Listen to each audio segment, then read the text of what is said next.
pista del AI. Atención que vamos a ver en qué posición entra. Sale una plaza básica de todas maneras para Medina Morales. Vamos a ver si Christophe Ponson, que no sé si lo sabe. Christophe Ponson va a ser tercero por delante de el japonés Muramoto.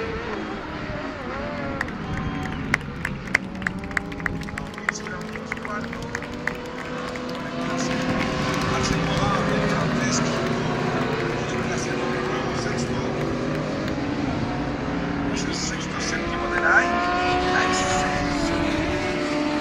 Octavo, Medina noveno, Kexiem